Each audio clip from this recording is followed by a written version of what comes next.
कानपुर की दहला देने वाली वारदात, चित्रा का संघर्ष और हैवानियत की इंतहा। नमस्कार, आप सभी का स्वागत है द विशाल स्टोरी में। उत्तर प्रदेश का कानपुर जिला, जिसे उत्तर भारत का मैनचेस्टर कहा जाता है, अपनी व्यस्त सड़कों और औद्योगिक शोर के लिए जाना जाता है। लेकिन इसी शोर शराबे से दूर बिठूर नाम के ऐतिहासिक कस्बे में एक ऐसी घटना घटी जिसे समाज की नैतिकता को झकझोर कर रख दिया। यह कहानी है साहस, प्रतिशोध, अतः एक मसीहा के उदय की। पूरी कहानी में लास्ट तक बने रहे। बिठूर की शांत और सुव्यवस्थित गुरुकुल कॉलोनी के मकान नंबर 56/15 में चित्रा देवी रहती थी। वह पास के ही एक सरकारी स्कूल में प्राथमिक शिक्षिका थी। 32 वर्षीय चित्रा का जीवन संघर्षों की एक लंबी किताब जैसा था। 4 साल पहले एक कार दुर्घटना में उनके पति का देहांत हो गया था, जिसके बाद से उनके कंधों पर न केवल उनका बोझ था, बल्कि अपने 8 साल के बेटे सोनू का भविष्य की भी चिंता थी।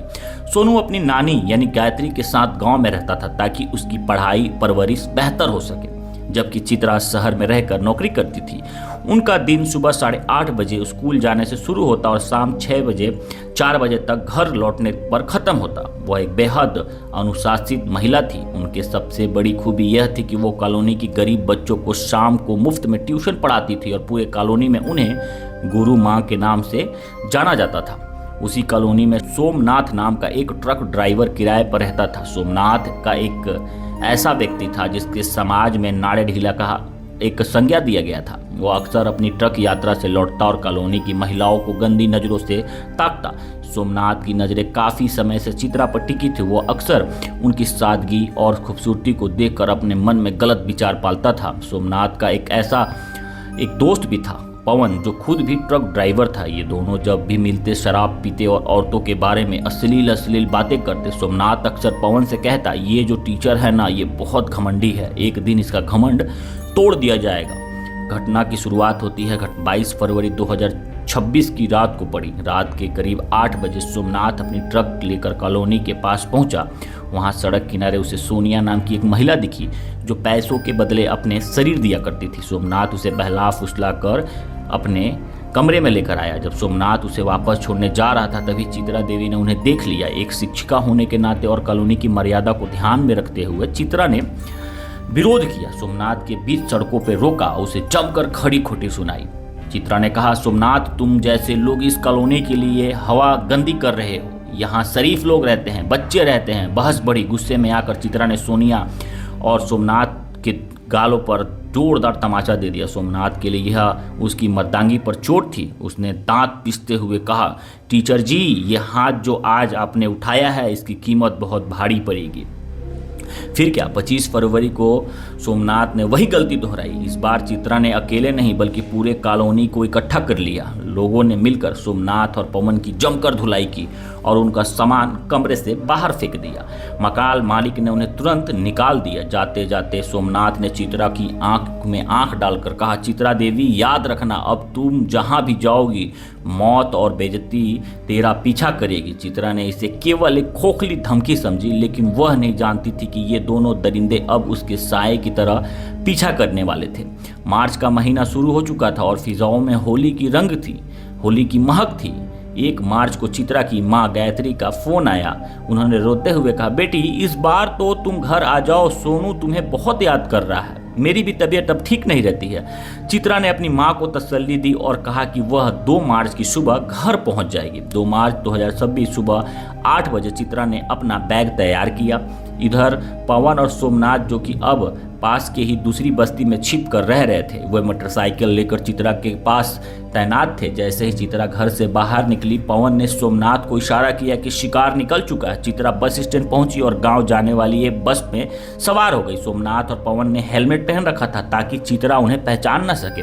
वे बस के पीछे पीछे करीब 40 किलोमीटर तक गए। दोपहर करीब 1:30 बजे चित्रा अपने गाँव के बस स्टैंड पर उतरी।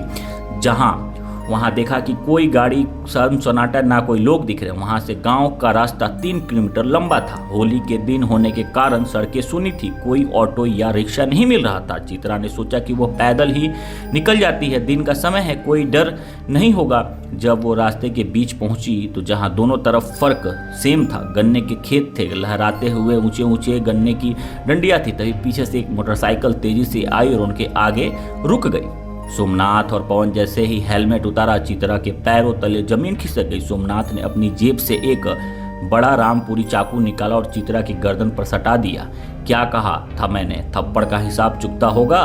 वे ऐसे ही घसीटते हुए उसे ईख के खेत के अंदर ले गए। चित्रा चीखती चिल्लाती, लेकिन पवन ने उनके मुंह में अपना गंदा रुमाल ठूस दिया था। उनकी अपनी चुन्नी से उनका हाथ और पैर बांध दिया था। इसके बाद जो हुआ मानवता के नाम पर कलंक था।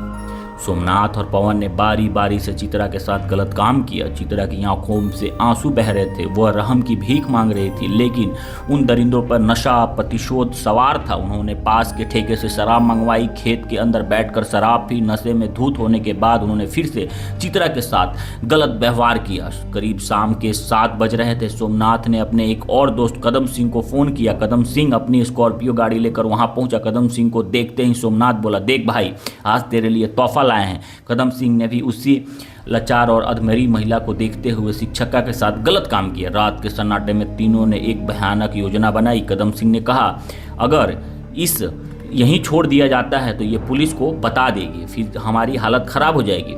इसी कहीं कहीं ले चलते हैं दिल्ली और कोठे पर इसे बेच देते हैं। वे तीनों चित्रा को चादर में लपेटकर घसीटते हुए गाड़ी की तरफ ले जा रहे थे। तभी पास के खेत में पानी चलाने आए रामफल नाम का किसान की नज़र उन पर पड़ी। रामफल के साथ उसके 2 बेटे और एक पड़ोसी भी था।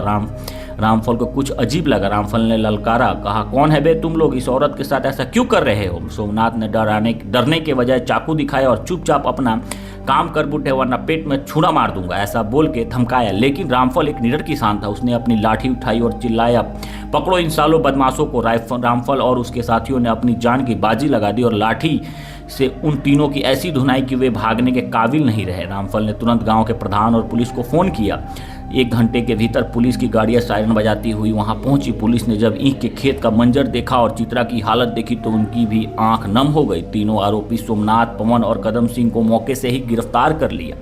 चित्रा को कानपुर के हेल्टल अस्पताल में भर्ती कराया गया। कई दिनों तक वह सदमे में रही, लेकिन अंततः उन्हें अपना बयान दर्ज कराया। पुलिस से पूछताछ में सोमनाथ ने टूटकर सब कुछ उगल दिया। उसने बताया कि कैसे एक थप्पड़ का बदला लेने के लिए उसने इतनी बड़ी साजिश रची। ये मामला अदालत में है। रामफल को उनकी बहादुरी के लिए पुलिस प्रशासन द्वारा सम्मानित किया गया। चित्रा देवी धीरे धीरे अपने जीवन को फिर से पटरी पर लाने की कोशिश कर रही। हालांकि उनके मन में जो घाव लगे हैं उन्हें भरने में शायद उम्र गुजर जाए। लेकिन दोस्तों, ये घटना हमें ये बताती है कि बुराई चाहे कितनी भी ताकतवर क्यों ना हो, एक रामफल जैसा जागरूक नागरिक उसे हराने के लिए काफ़ी है। समाज में छिपे इन भेड़ियों से सावधान रहें और अनैतिक कामों का विरोध करें। और आप बताइए कि इन 2 दरिंदों के साथ क्या करना चाहिए, और जो स्कॉर्पियो लेके इनके दोस्त वहाँ पहुँचा था उसके साथ क्या होना चाहिए। कमेंट बॉक्स में अपनी प्रतिक्रिया जरूर दें। और इसी तरह तमाम क्राइम स्टोरियों के लिए आप हमारे चैनल के साथ जुड़े रहें। चैनल को सब्सक्राइब कर लें और समाज में इसे जागरूकता के तौर पर इस कहानी को भी पेश करें। धन्यवाद। जय हिंद, जय भारत।